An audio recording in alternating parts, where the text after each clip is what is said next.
बोलिए नहीं बोलिए। ग्रेविटेशन। ठीक है। बड़ा ही प्यारा लास्ट क्लास ऑफ ग्रेविटेशन है।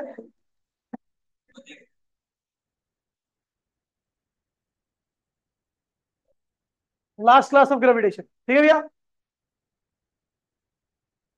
अभी मैं लास्ट में सारा रिवाइज भी करा दूंगा एक बार ऐसे चलते फिरते, है ना।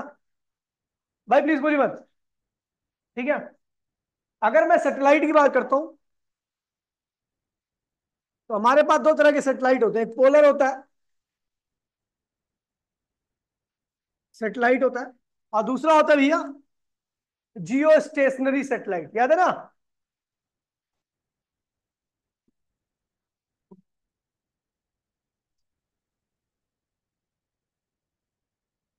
जियो स्टेशनरी सेटेलाइट। देखिए पोलर सेटेलाइट क्या होता है। अर्थ है, ठीक है, ये आपकी अर्थ है। ठीक है, सुन लीजिए, ये आपकी अर्थ है और अर्थ के पोल के अराउंड ये दो पोल होते हैं, एक होता है नॉर्थ पोल, एक होता है साउथ पोल। ठीक है। इस पोल के अराउंड में घूमने वाले सेटेलाइट को हम क्या कहते हैं भैया, पोलर सेटेलाइट। क्या कहते हैं इसे, पोलर सेटेलाइट। अब देखिए, अब ये हो गया पोलर सेटेलाइट, क्या होता है, which revolve around the pole of earth. जो अर्थ के पोल्स के अराउंड में घूमता है उसी सेटेलाइट को हम क्या कहते हैं भैया, पोलर सेटेलाइट कहते हैं। क्या कहते हैं, पोलर सेटेलाइट। अब पोलर सेटेलाइट का यूज क्या है, तो भैया पोलर सेटेलाइट का यूज, खैर मैंने नोट्स में लिखवा रखा है आपको, ठीक है, कि पोलर सेटेलाइट का यूज क्या होता है। तो भैया पोलर सेटेलाइट का मेनली यूज होता है जीपीएस सिस्टम में। जीपीएस, जो आप ग्लोबल पोजिशनिंग सिस्टम जानते हैं, global positioning system, global positioning system जानते हैं ना, लोकेशन वगैरह को ट्रैक करना, अर्थ की मैपिंग करना, ठीक है, इसका इस्तेमाल होता है।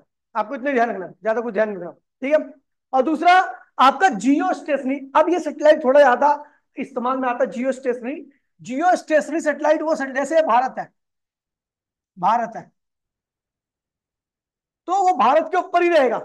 वो सेटेलाइट क्या रहेगा, जो सेटेलाइट की लोकेशन चेंज ना हो, वो एक ही लोकेशन पे रहे। जियो मतलब क्या होता है, जमीन। जियो मतलब क्या होता है, जियो एक्चुअल में क्या होता है, जियोग्राफी होता है, ठीक है।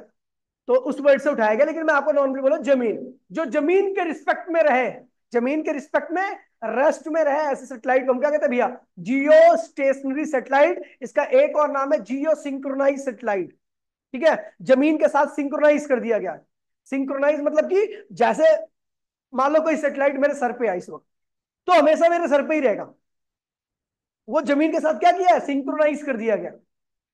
ठीक है, लॉक कर दिया गया। सिंक्रोनाइज मतलब एक तरह से उसके साथ हो गया है, मतलब जमीन के साथ ही चलेगा वो। एक लोकेशन के रिस्पेक्ट में हमेशा ही क्या रहेगा, वही रहेगा, उसकी पोजीशन कभी लोकेशन के रिस्पेक्ट में चेंज नहीं होगी। ध्यान दीजिए भैया। पहला है पोलर सेटेलाइट, ऐसे सेटेलाइट जो पोल के अराउंड में रिवॉल्व करते हैं। इनका काम होता है जीपीएस में, ग्लोबल ग्लोबल पोजिशनिंग सिस्टम में, या फिर मैपिंग करने के काम में आते हैं। ठीक है। और दूसरा सेटेलाइट जो होता है उसे जियो स्टेशनरी सेटेलाइट कहते हैं। और ऐसे सेटेलाइट अर्थ की किसी भी लोकेशन के रिस्पेक्ट में हमेशा करेंगे रेस्ट में। अब इनका मोस्टली काम होता है ब्रॉडकास्टिंग में। जैसे मान लीजिए मुझे यहाँ पर कई जगह पर लोकल चैनल आते हैं, लोकल चैनल आते हैं मतलब उस रीजन के बाहर वो चैनल नहीं आते, तो वो जो चैनल की ब्रॉडकास्टिंग होती है ना, वो जियो स्टेशनरी सेटेलाइट के थ्रू आती है। आपको पता होगा नहीं पता होगा, एक दूरदर्शन आता है, सुना आपने दूरदर्शन। पहले तो दूरदर्शन नहीं चलते, अब मैं बता रहा हूँ कई लोगों को पता ही नहीं होगा। पहले हर घर में दूरदर्शन ही चलते थे। तो जैसे यहाँ पे डीडी दिल्ली भी आता था, डीडी उत्तर प्रदेश आता था, डीडी मध्य प्रदेश आता था, ऐसे करके आते थे। ठीक है, दूरदर्शन उत्तर प्रदेश, दूरदर्शन हर लोकेशन, लोकल रीजन के लिए अलग अलग आता था। बाकी एक होता था डीडी नेशनल, वो पूरे भारत में आता था। डीडी नेशनल दो चैनल होते थे, एक डीडी लोकल और एक डीडी नेशनल। ठीक है भैया। तो जो डीडी लोकल होता था ना, वो उसका जो सेटेलाइट होता था वो एक ही जगह पर रह करके ब्रॉडकास्ट करता था चीजों को। ठीक है, समझिए समझिए। तो वो जो लोकल रीजन में ब्रॉडकास्टिंग होती है, ठीक है, उसके लिए हम कौन सा सेटेलाइट का यूज करते हैं, जियो स्टेशनरी सेटेलाइट। मुझे चाहिए, मैं चाहता हूं बुराड़ी गांव से बाहर कोई कुछ ना जाए, एक प्रोग्राम आ रहा, रामलीला आ रही है, और यहाँ पर वो क्या कहते हैं, खड़ी लैंग्वेज में बात हो रही है। खड़ी लैंग्वेज जैसे कि गुजर वगैरह बात करते हैं, त्यागी वगैरह बात करते हैं, ठीक है, इस लैंग्वेज में। ठीक है, तो इस लैंग्वेज में बात हो रही है। अब भैया इस लैंग्वेज को तो यही समझ पाएंगे ना, बाहर के लोग तो समझ नहीं पाएंगे। ठीक है, अब बिहार में कोई रामलीला हो रही है तो बिहार के आदमी लोग समझ सकते हैं उनकी भाषा, बाहर वाले तो नहीं समझ सकते, है ना। तो ऐसे ही कोई लोकल रीजन में जो ब्रॉडकास्टिंग होती है और जिससे सेटेलाइट का इस्तेमाल किया जाता है वो क्या होता है भैया, जियो स्टेशनरी सेटेलाइट। अच्छा, इनकी कुछ लिमिटेशंस है, इनकी कुछ कंडीशंस है। तो वो कंडीशंस मैंने लिख रखी है कि इन सेटेलाइट की, अब मुझे इतना ध्यान नहीं है कि इस सेटेलाइट की हाइट क्या होगी, तो ऐसे कैलकुलेट करके निकालना पड़ता है। बाकी मैंने वहां पे डायरेक्टली नोट्स में लिख रखा है, तो आप देख लोगे तो आपको पता लग जाएगा। तो ये सेटेलाइट हो गया, ठीक है भैया। कल मैंने आपको बताया था प्रिंसिपल ऑफ लॉन्चिंग सेटेलाइट में, सेटेलाइट को पहले क्या करते हैं भैया, एक हाइट पे ले आते हैं। ऊपर ले आने के लिए किस वेलोसिटी का इस्तेमाल होता है, एस के वेलोसिटी का, किसका। और फिर उसको ऑर्बिट में चलाते हैं, तो कौन सी वेलोसिटी का इस्तेमाल होता है, ऑर्बिटल वेलोसिटी का। उसके बाद ये घूमते रहते, घूमने लगता है। घूमने के लिए कौन सा फोर्स चाहिए होता है भैया, सेंट्रीपिटल फोर्स। अब ये सेटेलाइट का मास m है, अर्थ का मास कैपिटल M है, तो सेंट्रीपिटल फोर्स क्या होगा, ग्रेविटेशनल फोर्स के बराबर आएगा। क्या आएगा, सेंट्रीपिटल फोर्स बराबर में ग्रेविटेशनल फोर्स। याद नहीं आ रहा, सेंट्रीपिटल फोर्स क्या होता है, m वेलोसिटी ऑफ सेटेलाइट। कौन सी वेलोसिटी भैया, जिससे घूम रहा है, कौन सी वेलोसिटी है, ऑर्बिटल वेलोसिटी। और रेडियस क्या थी इसकी, तो स्मॉल आर थी। स्मॉल आर की वैल्यू क्या थी, h, और कैपिटल आर के सम के बराबर। और ग्रेविटेशनल फोर्स क्या होगा, तो इसका मास क्या, स्मॉल एम, इसका मास क्या, कैपिटल एम। तो इनके बीच में ग्रेविटेशनल फोर्स क्या होगा, G capital M small m upon में आर स्क्वायर। यहां से मैंने सारी कैलकुलेशन की थी, देख लेना, आसान है, ठीक है। अब हम जो करने जा रहे हैं भैया, तो वो है Kepler's law of planetary motion, ठीक है। कैपलर्स नाम के एक साइंटिस्ट है, उन्होंने किसी भी प्लैनेट की सन के अराउंड रिवॉल्व करने, या फिर कोई भी प्लैनेट है वो किसी भी स्टार के अराउंड में रिवॉल्व कर रहा है, उसके लिए इन्होंने 3 लॉ दिए, ठीक है। फर्स्ट लॉ, पहला लॉ था Kepler's law of planetary motion का, फर्स्ट लॉ था कि every planet revolve around the sun in an elliptical path, ठीक है। कह रहा हर प्लैनेट जो होता है वो सन के अराउंड में किस कैसे पाथ में घूमता है, इलिप्टिकल पाथ में। इलिप्स जानते हो ना, इलिप्स, इलिप्टिकल पाथ ये होता है सर्कुलर पाथ, और ये होता है इलिप्टिकल पाथ, ठीक है। तो इन्होंने कहा भैया, कैपलर के फर्स्ट लॉ के हिसाब से कि every planet revolve around the sun in an elliptical path. Sun के अराउंड में किसी भी प्लैनेट की जो मोशन होती है किस पाथ में होती है, इलिप्टिकल पाथ में। और इलिप्स के 2 फोकस होते हैं, एक फोकस ये और दूसरा फोकस ये, ठीक है। इलिप्स के 2 फोकस होते हैं, और सन किसी एक फोकस पर लाई करता है, सन किसी एक फोकस पे लाई करता है। तो Kepler's law of planetary motion देखते हैं भैया, Kepler's law of planetary motion, motion, ठीक है भैया। फर्स्ट लॉ क्या है भैया, ठीक है। फर्स्ट लॉ कहता है कि every planet revolve around the sun in an, every planet revolve around the sun in an, in an elliptical path. किस पाथ में घूमता है भैया, इलिप्टिकल पाथ में। ये इलिप्स है, ये इलिप्स के 2 फोकस है, F1 और F2, ये 2 फोकस है। और सन किसी एक फोकस पे लाई करेगा। अगर सन इस फोकस पे है, ठीक है भाई, तो यहां पर नहीं होगा। और सन इस फोकस पे तो यहां पर नहीं होगा, ठीक है। और ये प्लैनेट है, ठीक है, ये प्लैनेट है। तो पहला लॉ क्या कहता है भैया, every planet revolve around the sun in an elliptical path, sun lie one of its foci. Focus को जब प्लूरल होती है तो उसे फोकाई कहते हैं, ठीक है भैया। तो सन किसी वन ऑफ फोकाई पे लाई करेगा, किसी एक फोकाई पे लाई करेगा, ठीक है। तो every planet revolve around the sun in an, और sun lie one of its foci, किसी एक फोकाई पर लाई करेगा, ठीक है भैया। तो भैया अच्छा इसे देखिए, भाई प्लीज बोलिए मत कोई भी। ये जो लाइन जाती है इसे कहते हैं मेजर एक्सिस। क्या कहते हैं इसे, मेजर एक्सिस। और इसे कहते हैं माइनर एक्सिस। क्या कहते हैं इसे, माइनर एक्सिस। एक डायमीटर एलिप्स का बड़ा होता है, और एक डायमीटर क्या होता है, छोटा होता है। बड़े वाले डायमीटर को मेजर एक्सिस कहते हैं। इसका एक और नाम है एपीहिलियन, और एक है पेरिहिलियन, ठीक है। उस नाम से थोड़ा बच्चा कंफ्यूज जाता है, इसलिए मेजर एक्सिस और माइनर एक्सिस ध्यान रखना, ठीक है भैया। इसका आधा कर दोगे तो semi major axis, semi minor axis. पहला लॉ खत्म। क्या बोलेगा भैया, साथ बोलो, every planet revolve around the sun in an sunlight one of its, बस बस हो गया खत्म। इसका कोई प्रूफ नहीं है, खत्म करो आगे। सेकंड लॉ है मेन। सेकंड लॉ क्या कहता है सुन लीजिए। ये लॉ थोड़ा सा अच्छा है, समझने वाला है, इस चीज में काफी चीजें आपकी यूज होंगी, ठीक है। देखिए सेकंड लॉ क्या कहता है कैपलर का, कि भैया जब तू क्यों बैठा रे, तेरा यार है तो फिर बैठा क्यों है? भाग। मैथ की क्लास होगी यहाँ पे? अच्छा तो बैठ गया फिर ऐसे, डर क्यों रहा है तू, इतना कांप क्यों रहा है? तेरे पास और तेरा मैथ का पेपर तो हो गया तेरा, तो फिर क्यों ले रहा मैथ की क्लास? अबे भाई जब तक फिजिक्स का पेपर नहीं हो कोई क्लास नहीं, नहीं। ओनली फिजिक्स, खाते वक्त, सोते वक्त, जागते वक्त, पानी पीते वक्त, और फिजिक्स, ठीक है। तो भैया सेकंड लॉ क्या कहता है भैया, सुन लीजिए। सेकंड लॉ कहता है भैया कि देखिए आपको बता दूं, जब भी प्लैनेट घूमता है, second law of Kepler, second law of कैपलर, कैपलर का सेकंड लॉ था, कहता है भैया, फर्स्ट लॉ तो कहता है इलिप्टिकल इलिप्टिकल पाथ होता है। इलिप्टिकल पाथ में मान लीजिए सन है, ये सूरज है, ठीक है, और यहां पर प्लैनेट है, ये प्लैनेट है। अच्छा प्लैनेट ए पे था, कुछ टाइम बाद कहां गया, ए डैश पर आ गया। तो उसने कितना एरिया कवर किया, A1। क्या किया, जो सेक्टर देख रहे हो उसका कुछ एरिया होगा ना। मान लीजिए ये यहां पर है, बी पर, कुछ टाइम बाद क्या हुआ, बी डैश पर आ गया। तो यहां पर कितना एरिया किया, A2, कितना किया, A2। अगर कह रहे भैया यहां पर, अगर जब मैंने देखा ए पर तो टाइम क्या था, T1 यहां पर 0 था, और यहां पर आते आते टाइम क्या हो गया, टी हो गया, कितना हो गया, टी।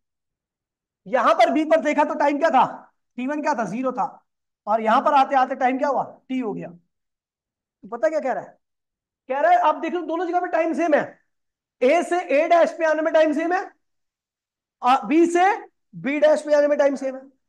तो कहता है भैया यदि हम सेम टाइम दें तो भैया A1 बराबर में A2 होगा, एरिया A1 बराबर में एरिया A2, यहां पे लिखा हुआ है अकॉर्डिंग टू, अभी समझा रहा हूं इसको और अच्छे से, according to second law of Kepler, if T1 बराबर में T2, sorry, if time from A to A dash बराबर में time from B to B dash, then A1 बराबर में, नहीं समझे? देखिए अगर आप देखोगे तो आपको लग रहा होगा ये एरिया ज्यादा होना चाहिए और ये एरिया क्या होना चाहिए, कम होना चाहिए। लेकिन अगर दोनों यहां पर बी से बी डैश तक आने में जो टाइम लगा टी लगा, और ए से ए डैश में आने में टाइम लगा, वो भी क्या लगा, टी लगा, तो ये ए वन एरिया और A2 एरिया दोनों क्या होंगे, एग्जैक्टली सेम होंगे। ठीक है भैया, अब कहने का क्या मतलब है, तो सेकंड लॉ कहता है भैया the areal velocity of planet around the sun is always constant. क्या होगी, एरियल वेलोसिटी, एरियल वेलोसिटी क्या होता है, अच्छा वेलोसिटी क्या होता है, डिस्टेंस अपॉन में टाइम, डिस्प्लेसमेंट अपॉन में टाइम। एरियल वेलोसिटी क्या होगा, एरिया अपॉन में टाइम, क्या होगा। तो यही सेकंड लॉ ऑफ कैपलर कहता है कि भैया according to second law of Kepler, according second law of Kepler, the areal velocity of planet around the sun is always constant. अच्छा दोनों जगह पे कांस्टेंट है। अच्छा आपने एक चीज और नोटिस की होगी,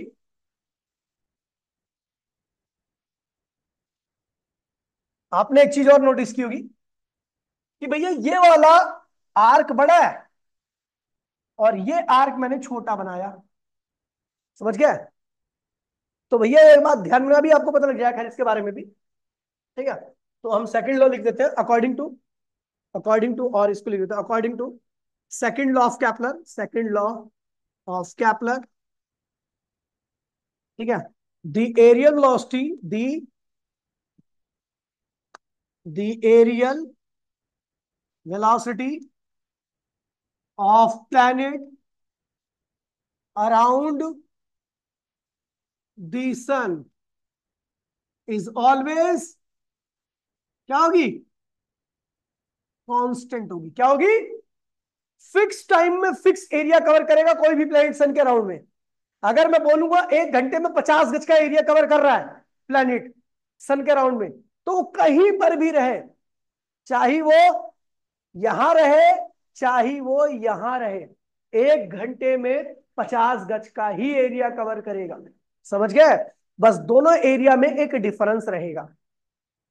एक बार प्लॉट की लंबाई बड़ी होगी तो उसकी चौड़ाई क्या हो जाएगी? कम। और एक बार प्लॉट की चौड़ाई ज्यादा होगी तो लंबाई क्या हो जाएगी?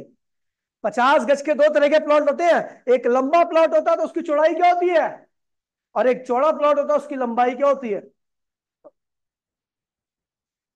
यही है। खैर इसको पहले प्रूफ करते थे तो प्रूफ भी कर देते हैं। भैया एक रिलेशन होता है प्रूफ, सेकंड लॉ ऑफ कैपलर। ध्यान नहीं किया? आपको बता दे रहा हूं, किसी भी सिस्टम की केस में देखो, सिस्टम कोई भी सिस्टम है, अगर मैं यहां पर देखूं तो क्या प्लैनेट के ऊपर कोई टॉर्क लग रहा होता है क्या उसको घुमाने के लिए? प्लैनेट के ऊपर टॉर्क लगता है घुमाने के लिए? नहीं लगता। प्लैनेट के ऊपर कभी किसी प्रकार का टॉर्क नहीं लगता उसको घुमाने के लिए। आपको पता है रोटेशन मोशन के लिए टॉर्क चाहिए, और आपको पता है प्लैनेट अपने आप घूमता है, उसको कोई घुमा नहीं रहा है, टॉर्क की वैल्यू क्या होगी? For planetary motion, motion external torque की वैल्यू क्या होती है? 0। अच्छा टॉर्क क्या होता है? याद है आपका? डीएल अपॉन में डीटी होता है। किसको किसको याद है भैया? किसको किसको याद है? अब टॉर्क मैंने मैंने रिलेशन कहा था, relation in between angular momentum and torque, याद है? तो उसमें मैंने कहा था भैया कि एल जो होता है वो, सॉरी, टॉर्क जो होता है वो डीएल अपॉन में डीटी के बराबर आता है, याद है? तो अगर टॉर्क 0 होगा तो इसका मतलब डीएल अपॉन में डीटी 0, और अगर चीज का डिफरेंशिएशन 0 आ रहा है तो उसका मतलब वो चीज क्या है? कांस्टेंट है। अब यहां से कहां पता लग गया भैया? यहां से अभी एक चीज पता लगी है, अभी ये वो एल कांस्टेंट है, यानी किसी भी प्लैनेटरी मोशन में उसका एंगुलर मोमेंटम क्या होता है? कांस्टेंट। टॉर्क क्या होता है? 0। एंगुलर मोमेंटम क्या होता है प्लैनेटरी मोशन में? कांस्टेंट। अब देखिए, अब यहां से मुझे एरियल वेलोसिटी को बतानी, क्या बतानी मुझे? Areal velocity. एरियल वेलोसिटी बोलता है डीए अपॉन में डीटी, ये मेरे को कांस्टेंट प्रूफ करना है। देखिए, अगर आपने पुरानी रिकॉर्डिंग देखी होगी 7 चैप्टर की, मेरी देखना, तो वहां पर मैंने 7 चैप्टर में, मतलब 6 चैप्टर में एक टॉपिक कराया था, geometrical meaning of angular momentum. ठीक है, ज्योमेट्रिकल मीनिंग ऑफ। अब मैं इस बार भी कराता लेकिन आउट ऑफ सिलेबस है इसलिए मैंने नहीं कराया, बाकी काफी इंपॉर्टेंट टॉपिक है। उसमें आप जानना देखोगे कि by geometrical meaning of, by geometrical meaning of angular momentum,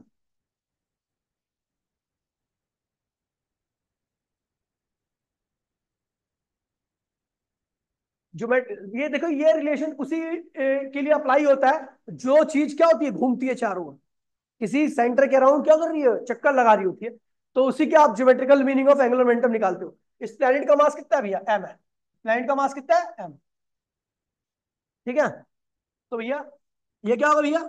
geometrical meaning of angular momentum कहता है कि एल जो होता है वो 2m डी ए अपॉन में dt के रेशियो के बराबर आता है। एल क्या है? Angular momentum. टू क्या है? कांस्टेंट है। एम क्या है? Mass of planet. D A upon में डी क्या है? Areal velocity. क्या है ये? ठीक है, तो भैया ये फर्स्ट इक्वेशन है, और ये क्या है? Second equation. From first and second equation. First और सेकंड इक्वेशन कहता है भैया कि एल की वैल्यू ये है, और एल की वैल्यू यहां पर क्या है प्लैनेट के केस में? प्लैनेट के केस में एल की वैल्यू क्या होती है? कांस्टेंट। और एल की वैल्यू यहां पर क्या है भैया? ये। तो इसका मतलब ध्यान, 2m डी ए अपॉन में dt भी क्या आ गया? कांस्टेंट के बराबर आ गया। बोलो हाँ। जब ये कांस्टेंट आ गया तो इसका मतलब डी ए अपॉन में dt इक्वल्स में कांस्टेंट अपॉन में 2m। अच्छा, 2 क्या है? m क्या है? प्लैनेट का मास है, वो भी क्या होता है? तो डी ए अपॉन में dt क्या गया? फिर एक नया कांस्टेंट, ये हो गया आपकी एरियल वेलोसिटी क्या गई? कांस्टेंट। कुछ नहीं किया मैंने भैया, सेकंड लॉ को प्रूफ करने के लिए। हमें पता है प्लैनेट के केस में टॉर्क की वैल्यू क्या होती है, यानी डीएल अपॉन में डी क्या होगा? डीएल अपॉन में डी, इसका मतलब एल क्या है? फिर हम आप बात करते हैं geometrical meaning of angular momentum for planet, for for planet. Planet case में geometrical meaning of angular momentum की बात करूं तो एल क्या होता है, 2m डी अपॉन में dt होता है। तो भैया क्या होगा, हाँ ये फर्स्ट इक्वेशन में एल की वैल्यू क्या रखी है, और फर्स्ट इक्वेशन में एल की वैल्यू क्या रखी है, कांस्टेंट, और सेकंड इक्वेशन में एल की वैल्यू क्या रखी है, तो हम जानते हैं भैया ये भी क्या होगा, कांस्टेंट ही होगा, तो आपका डी अपॉन में dt कांस्टेंट आ गया। अब इसमें एक चीज और आती है, आपने ये भी पहले प्रूफ कर लिया कि एल क्या है, कांस्टेंट है, एल क्या है, यानी प्लैनेट यहां पर रहे उसका एंगुलर मोमेंटम मान लीजिए L1 है, प्लैनेट यहां पर रहे उसका मोमेंटम एंगुलर मोमेंटम क्या है, L2 है, तो दोनों पॉइंट का एंगुलर मोमेंटम क्या होगा, सेम रहेगा। मैं बोल रहा है टॉर्क नहीं लगता, टॉर्क नहीं लगता, इसका मतलब एंगुलर मोमेंटम क्या होगा, कांस्टेंट होगा। तो प्लैनेट चाहे यहां पर है, यहां पर एंगुलर मोमेंटम क्या है, L1, यहां पर है, दोनों क्या होंगे, सेम होंगे। अब देखिए भैया ये दूरी कितनी है, R1, और ये दूरी कितनी है, R2। अब देखिए भैया as we know in planetary motion L1 बराबर में L2, बोलो हाँ, क्योंकि L क्या होता है, कांस्टेंट होता है, L कांस्टेंट। अच्छा L क्या होता है, याद है, R1P1 sine theta, R1 angular momentum का जो फॉर्मूला होता है L इक्वल्स टू में RP साइन थीटा। ये कैसी मोशन है, सर्कुलर मोशन है, और सर्कुलर मोशन मैंने आपको साइन की वैल्यू क्या बताई है, एक होती है। सर्कुलर मोशन में फोर सर्कुलर मोशन, याद है नहीं याद है, सर्कुलर मोशन में साइन की वैल्यू क्या होती है, एक होती है हमेशा, क्या होती है, एक। तो इसलिए आप क्या ध्यान रखना, और सर्कुलर मोशन में वैसे एक्चुअल में क्या होता है, आर पी के क्या होता है, परपेंडिकुलर होता है, आर क्या होता है, रेडियस के लॉन्ग, और मोमेंटम क्या होता है, टेंजेंशियल होता है। रेडियस और टेंजेंट एक दूसरे पे क्या होती है, परपेंडिकुलर, इसलिए साइन 90 लिख दो। तो ये क्या हुआ 90, तो एल क्या हुआ, आर पी आ गया।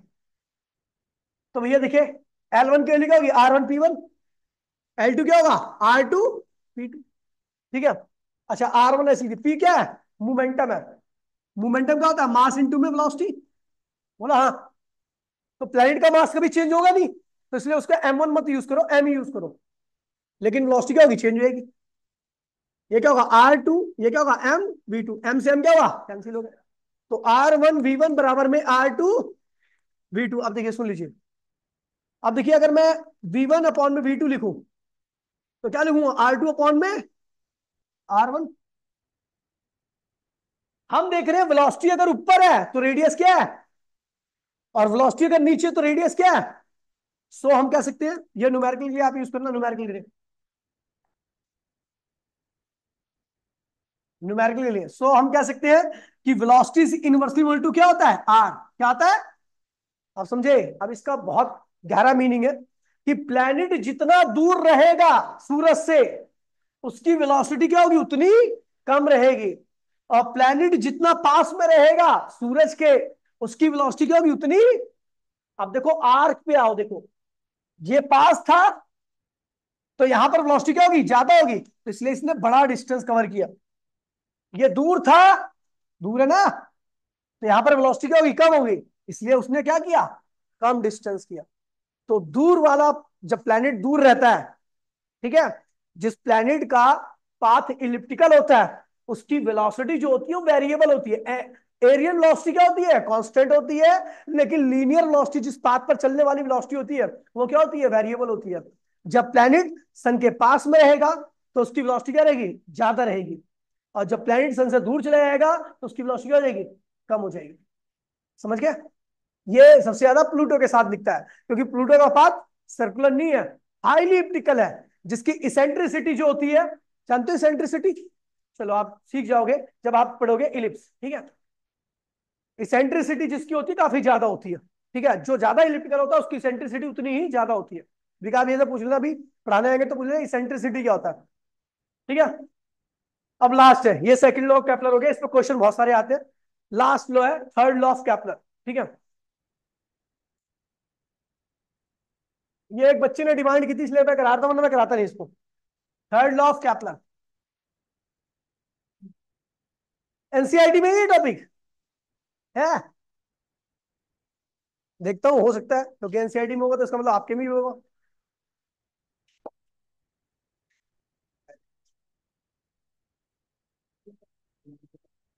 ओ माई शैतान है। पुरानी है? नहीं है भाई, इतनी मरियल सी नहीं, पुरानी बुक नहीं होगी ये, इसकी डबल होती है पुरानी बुक। एस्केप वेलोसिटी, अर्थ सेटेलाइट, नो ब्रो, नहीं है। नहीं, नहीं आप करा दो भाई, उसमें में आ रहा है। बाकी आसान है बहुत, अब देखो बड़े प्यारा चलेगा चैप्टर, कल इसका ही रिवीजन चालू करूंगा एक बैच में। कल ग्रेविटेशन का एक बैच में रिवीजन चलेगा, एक बैच में सिस्टम पार्टिकल चलेगा, खत्म। उसके बाद 4 और 5 एक साथ चलेंगे, खत्म। 3 और 4 एक साथ करेंगे, खत्म। रुक जाओ, अब लास्ट भी देख लो, लास्ट भी देख लो भैया, लास्ट भी देख लो। और बस तेरे नाम पे कुत्ता पालू, रख ले उसको फोन। देखिए भैया, लास्ट लॉ ऑफ कैपलर, ठीक है। According to third law of Kepler, क्या कहता है? एक प्लैनेट है जो सूरज के चारों ओर परिक्रमा कर रहा है। ये सूरज है, इसके चारों ओर परिक्रमा कर रहा है। वो ए से जाता है और ए पर आता है, इस दौरान उसको कुल टाइम कितना लगता है? टी। क्या लगता है? इसे कौन से एक्सिस कहते हैं जस्सी? अरे घुसंड मार दो, मेजर एक्सिस बोला था ही मैंने। इसके भुस्सी चाह रहे हैं, इसकी भुस्सी भर दूं मैं इसे, यहीं पे घुसंडी घुसंड देके। इसे क्या कहेंगे? सेमी मेजर एक्सिस, क्या कहेंगे? यार नहीं इतना पढ़ाई में। हम्म। ठीक है भैया, तो भैया प्लैनेट ए से गया, ए पर आया, ए से गया ए पर आया, इसको कहते हैं भैया टाइम पीरियड। क्या कहते हैं इसे? आपको याद है, एक साइकिल को कंप्लीट करने में जो टाइम लगता है उसको हम टाइम पीरियड कहते हैं, ठीक है। कहता है भैया according to third law of Kepler, this time का स्क्वायर, किस टाइम का स्क्वायर? दिस टाइम का स्क्वायर। और दिस टाइम कौन सा दिस टाइम है? टाइम पीरियड है। कौन सा टाइम है? कह रहा टाइम पीरियड का square is always directly proportional to cube of semi major axis, cube of semi major axis. कह रहा भैया टाइम पीरियड का स्क्वायर जो होता है वो सेमी मेजर एक्सिस के क्यूब के क्या आता है? डायरेक्टली प्रोपोर्शनल आता है। ठीक है भैया, ठीक है। अब इसको प्रूफ करते हैं, ठीक है भैया, प्रूफ करते हैं। ये खत्म हो गया इस लोकन, ठीक है। प्रूफ इन प्लैनेटरी मोशन, देखिए भैया सुन लीजिए, इन प्लैनेटरी मोशन, अगर मैं प्लैनेटरी मोशन की बात करूं, ठीक है, तो मीटिंग खत्म नहीं हो रही यार, बड़ी लंबी चल रही है।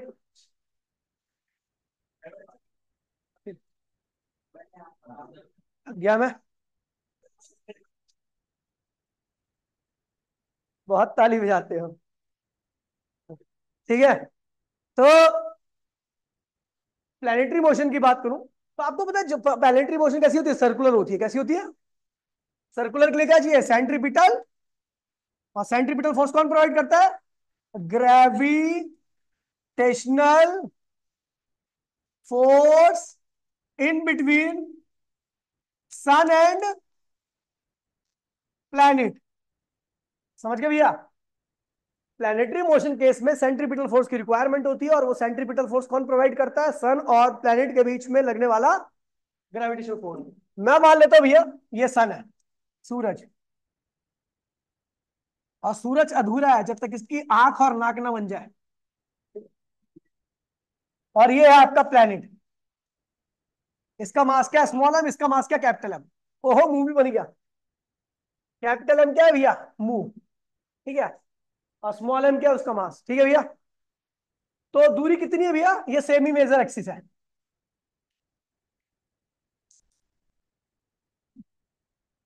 ये सेमी मेजर एक्सिस है। और यहां पर क्या लग रहा है? इस प्लेन को कौन खींच रहा होगा अपनी तरफ? Gravitational force. और इसी वजह से क्या हो रहा होगा? घूम रहा होगा। तो ये किसका बना होगा? सेंट्रीपिटल। बोला हाँ। अच्छा किस वेलोसिटी से घूमता है? ऑर्बिटल वेलोसिटी से। किससे? ठीक है। तो सेंट्रीपिटल फोर्स क्या होता है? एम वी स्क्वायर अपॉन में आर। बोला हाँ। सेंट्रीपिटल फोर्स ये होता है। और ग्रेविटेशनल फोर्स क्या होगा अर्थ और सन के बीच में? G, mass of sun mass of planet upon में आर स्क्वायर। बोला हाँ। एक आर से एक आर क्या हुआ, कैंसिल हो गया। अच्छा आपको बता दूं, वेलोसिटी जो होती है, वेलोसिटी ऑफ प्लेनेट, वो होती है 2 पाई आर अपॉन में कैपिटल टी। बोला हाँ। वेलोसिटी ऑफ प्लेनेट जो होगी ऑर्बिट में, ऑर्बिट में जो प्लेनेट की वेलोसिटी होती है, वेलोसिटी क्या होती है, डिस्टेंस अपॉन में टाइम। तो ऑर्बिट का डिस्टेंस कितना होता है, 2 पाई आर, और टाइम कितना लगता है एक साइकिल का, कैपिटल टी। तो ये हो जाएगा एम, वी की वैल्यू क्या आएगी, 2 पाई आर अपॉन में टी का होल स्क्वायर। बोलो हाँ। जी मास ऑफ प्लेनेट, अच्छा ये तू भी कट गया चल, ठीक है। एम स्मॉल एम की कैंसिल हो गया, इधर क्या बचा, कैपिटल है, वो नीचे क्या बचेगा भैया, एक आर। बोलो हाँ। अब इसके स्क्वायर खोलिए, तो क्या होगा, 4 pi square R square upon में टी स्क्वायर इक्वल्स टू में जी एम अपॉन में आर। ठीक है भैया, क्रॉस मल्टीप्लिकेशन कर दो, T square capital G M, और ये क्या होगा, 4 पाई स्क्वायर आर क्यूब। ठीक है भैया, और ये हो जाएगा भैया टी स्क्वायर इक्वल्स टू में 4 पाई स्क्वायर अपॉन में जी कैपिटल एम, जी और ब्रैकेट में क्या होगा, आर क्यूब। अगर मैं बोलूं तो ये पूरी की पूरी टर्म क्या होती है, कांस्टेंट। ये कैपिटल जी है, कैपिटल जी कांस्टेंट है, मास ऑफ सन भी कांस्टेंट होता है, 4 पाई स्क्वायर कांस्टेंट है, पूरी की पूरी टर्म क्या होगी, कांस्टेंट। ये क्या है, कांस्टेंट है। तो आप देखोगे कांस्टेंट हटाओगे तो क्या आ जाएगा,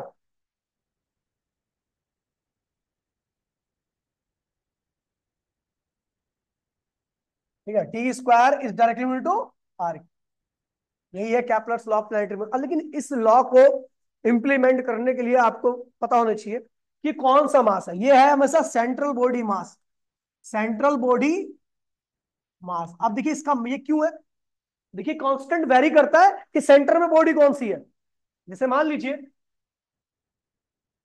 सन की बात कर रहा हूं, ये अर्थ है, इसे कहते हैं अर्थ सन सिस्टम, अर्थ और सन का सिस्टम है। तो भैया ये दूरी कितनी है, आर ई क्या है, तो इसको क्या लिखोगे, टाइम पीरियड ऑफ अर्थ का स्क्वायर इक्वल्स टू में 4 pi square mass of earth, sorry mass of central body कौन सी है, सेंट्रल बॉडी का मास आएगा ना, तो सेंट्रल बॉडी कौन है यहाँ पर, आधार चारों घूमेगी ना, तो सेंट्रल बॉडी कौन होगी, सन। और यहाँ पे क्या आएगा, कैपिटल जी, और यहाँ पर कौन आएगा, आर।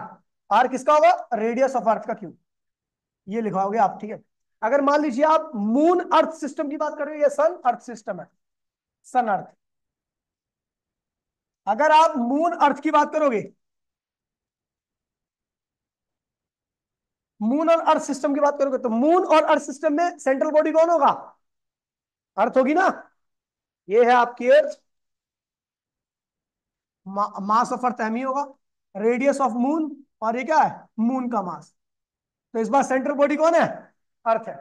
तो ये क्या होगा, टाइम पीरियड ऑफ मून का स्क्वायर बराबर में 4 pi square ji mass of क्या होगा, अर्थ, क्योंकि सेंट्रल बॉडी आपकी अर्थ है, और रेडियस ऑफ मून का, तो ध्यान रखना ये जो एम है ना, ये जो मास, ये वाला मास, ये डिपेंड करता है कौन सी बॉडी है। हाँ क्यूब है। ठीक है भैया, तो इस तरीके से ये हो गया आपका, इसके क्वेश्चंस होंगे वो भी करा दूंगा।